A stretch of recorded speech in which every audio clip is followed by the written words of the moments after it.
معروف ڈرامہ نگار خلیل الرحمان Qamar honey trap case میں ایک نیا موڑ آ گیا ہے۔ خلیل الرحمان قمر جنہوں نے الزام لگایا تھا کہ انہیں ہنی ٹریپ کیا گیا، ایک خاتون ان سے کئی روز چیٹ کرتی رہی اور پھر اس کے بعد انہیں ڈرامہ لکھنے کے لیے بحریہ ٹاؤن کے ایک گھر میں بلوایا گیا۔ نیا موڑ کیا ہے پہلے آپ کو یہ بتاتے ہیں اور پھر اس کے بعد اس کیس کے دیگر پہلوؤں پر بات کریں گے۔ لاہور میں انسداد دہشت گردی کی عدالت نے ڈرامہ نگار خلیل الرحمان قمر ہنی ٹریپ کیس میں اغوا برائے تاوان کے ملزموں پر فرد جرم عائد کر دی ہے۔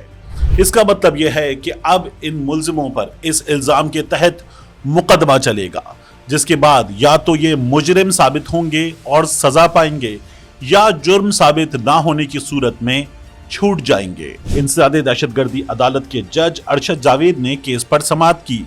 آمنہ عروج اور حسن شاہ سمیت 12 ملزموں کو جیل سے عدالت میں پیش کیا گیا۔ عدالت نے ڈرامہ نگار خلیل الرحمان قمر ہنی ٹریپ کیس میں اغوا برائے تاوان کے ملزموں پر فرد جرم عائد کر دی۔ آمنہ عروج اور حسن شاہ سمیت تمام 12 ملزمان نے صحت جرم سے انکار کر دیا۔ عدالت نے پروسیکیوشن کے گواہوں کو شہادت قلم بند کرانے کے لیے طلب کر لیا ہے۔ اگلی سماعت 20 دسمبر کو کی جائے گی۔ ماجرا کچھ یوں ہے کہ ڈرامہ نگار خلیل الرحمان قمر نے یہ بتایا کہ انہیں بحریہ ٹاؤن لاہور میں ایک گھر میں بلایا گیا۔ وہاں پر موجود مسلح افراد نے انہیں پھانس لیا اور ان کی نازیبا ویڈیو بنائی۔ خلیل الرحمان قمر نے ابتدا میں جب یہ واقعہ بتایا تو نازیبا ویڈیو کا معاملہ سامنے نہیں آیا تھا۔ انہوں نے یہ بتایا کہ ان پہ تشدد کیا گیا، انہیں لوٹا گیا اور پھر اس کے بعد انہیں گھر سے باہر لے جا کر مزید تشدد کیا گیا، ان کے ATM کارڈ سے پیسے نکالے گئے، انہیں مزید لوٹا گیا۔ خلیل الرحمان قمر نے واقعے کی تفصیل بتاتے ہوئے کہا تھا کہ وہ کچھ دنوں سے ایک خاتون سے چیٹ کر رہے تھے اور اس خاتون کا یہ کہنا تھا کہ وہ بیرون ملک سے آئی ہے، ایک ڈرامہ بنانا چاہتی ہے اور خلیل الرحمان قمر سے ملنا چاہتی ہے۔ خلیل الرحمان قمر اس خاتون سے ملنے صبح 5 بجے بحریہ ٹاؤن میں اس کے گھر پہنچے۔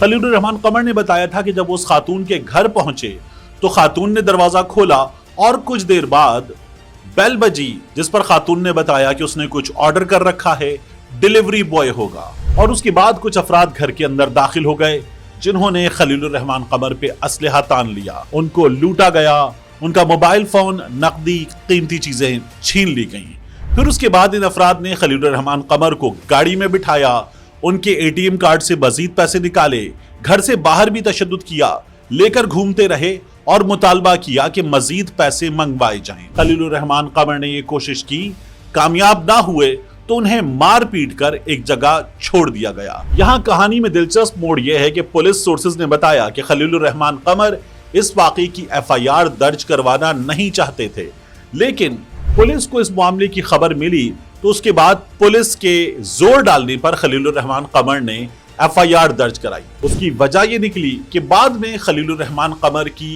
اور آمنہ عروج کی ایک ویڈیو سامنے آئی جس میں دونوں قابل اعتراض حالت میں نظر آ رہے تھے۔ خلیل الرحمان قمر نے کہا کہ وہ قابل اعتراض حالت میں اس لیے نظر آ رہے تھے کہ یہ سب کچھ ان سے گن پوائنٹ پر کروایا گیا، مگر یہ دعویٰ جھوٹا نکلا اور ویڈیو شواہد سے پتا چلا کہ وہ خاتون اور اس کا ساتھی خلیل الرحمان قمر کو پھانسنے کے لیے پہلے سے کیمرہ وغیرہ سیٹ کر کے ان کے لیے جال بچھا چکے تھے۔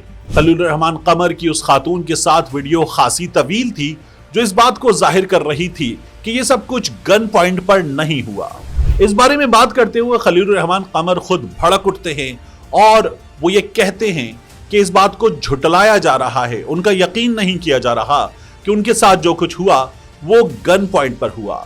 خاتون آمنہ عروج کہتی ہے کہ جو کچھ ہوا اس میں خلیل الرحمان قمر کو پھانسا ضرور گیا تھا، لیکن ان کے ساتھ یہ سب کچھ زبردستی نہیں کیا گیا۔ خاتون کا کہنا ہے کہ حسن شاہ کی وجہ سے وہ خود بھی اس ٹریپ میں پھنسی ہوئی ہے اور اسے بھی استعمال کیا گیا تھا۔ نازیبا ویڈیو کا معاملہ ہی شاید وہ وجہ ہے کہ جس کی بنا پر خلیل الرحمان قمر ابتدا میں پولیس تک جانا نہیں چاہتے تھے اور اس معاملے کو دبا دینا چاہتے تھے۔ پولیس کے اصرار کرنے پر خلیل الرحمان قمر نے FIR درج کرائی اور پھر آہستہ آہستہ